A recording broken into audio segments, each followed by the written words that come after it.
पीछे से उन्होंने मुझे माँ की गाली दी और मुझे बोला कि तू यहाँ आई क्यों थी, अगर तुझे जाना है। मैंने कहा सर मेरा टाइम 1-1.5 घंटे का था। ऑर्गेनाइजर को भी उसने गाली दी, गाँव वालों से कह रहा है निकालो बाहर यहाँ से, ये नहीं गाएंगे, यहाँ वही होगा जो मैं चाहूंगा। मुझे जेल में डालने की उसने धमकी दी। आप बताइए मुझे क्या करना चाहिए इस पुलिस प्रशासन के खिलाफ। योगी की सरकार में आम कलाकार सुरक्षित नहीं है, मैं औरत हूँ, मैं सुरक्षित नहीं हूँ। हमने एक बार आपसे कहा इसको गाइए तो आपने गा दिया, फिर कुछ और तो कुछ गाइए, इनको बच्चों को समझाइए कुछ।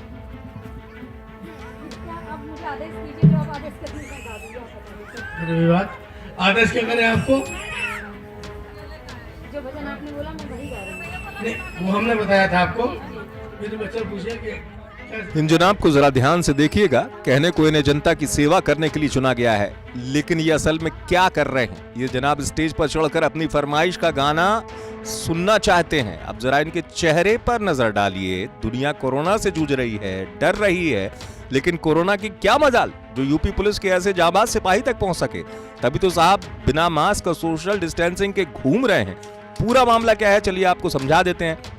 दरअसल एक धार्मिक कार्यक्रम में भाग लेने गई बरेली की भजन गायिका खुशबू शांडिल उर्फ खुशबू राधा ने आरोप लगाया कि थाना अलीगंज के ज्ञानी चौकी इंचार्ज ने कथित रूप से शराब के नशे में मंच पर चढ़कर उनसे गाली गलौज की है। पीड़ित गायिका ने सोशल मीडिया के जरिए रो रो कर अपनी आप बीती सुनाई। आज यहाँ पे ज्ञानी के पास एक गांव है सूदनपुर, यहाँ पे जागरण था, प्रकाश जागरण पार्टी का, जिसमें मेरी एंट्री लगनी थी 11 सवा 11 बजे। मैं बरेली से यहाँ एंट्री लगाने आई, मेरा प्रोग्राम चल रहा था।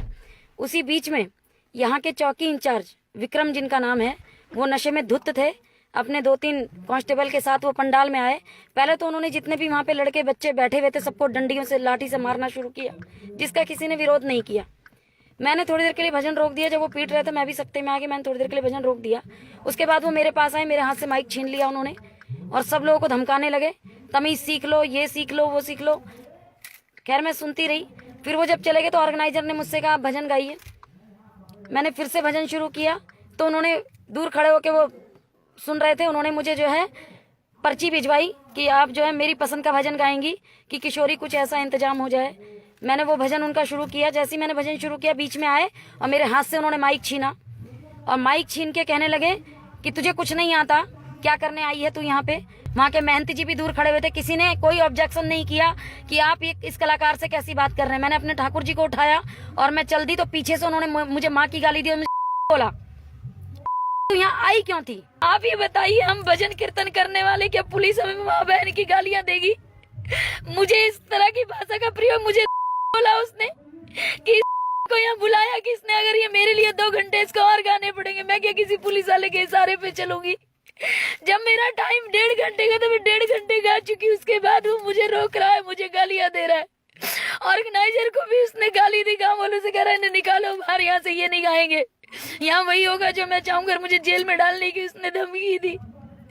आप बताइए मुझे क्या करना चाहिए इस पुलिस प्रशासन के खिलाफ।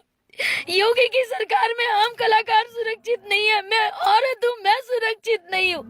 आज मैं हूँ, कल को और बहन बेटियां और मेरे कलाकार भाई लोग हैं, क्या उनके साथ भी ऐसी होगा जैसे ज्ञानी के चौकी इंचार्ज ने मेरे साथ किया। फिलहाल मामले की जांच पर एसपी ग्रामीण संसार सिंह ने कहा है कि भजन गायिका से चौकी इंचार्ज द्वारा बदसलूकी करने के मामले की जांच सीओ आंवला को सौंप दी गई है। एक गायिका है जो भजन संध्या का कार्यक्रम करती हैं। तो रात में ज्ञानी कस्बा है थाना अलीगंज में, वहाँ पर एक कार्यक्रम दे रही थी।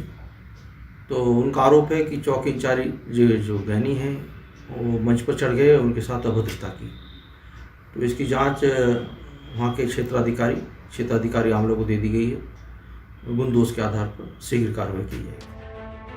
अब इस मामले में क्या होगा ये तो जांच के बाद ही पता चल पाएगा, लेकिन ऐसी घटनाओं से सवाल तो जरूर खड़े होते हैं कि जब खाकी पहनने वाले ही जनता की उम्मीदें खाक करने लगे, मदद की जगह परेशान करने लगे, तो सोचिए आलम किस कदर बिगड़ा हुआ है। क्या अब हर मामला मुख्यमंत्री तक पहुंचेगा? क्या लोकल प्रशासन की कोई जिम्मेदारी नहीं रह गई है? क्या वो अपने अधिकारियों को नहीं संभाल सकता? ऐसी घटनाएं तो इसी तरफ इशारा करती हैं। बरेली से कृष्ण गोपाल राज के साथ यूपी तक।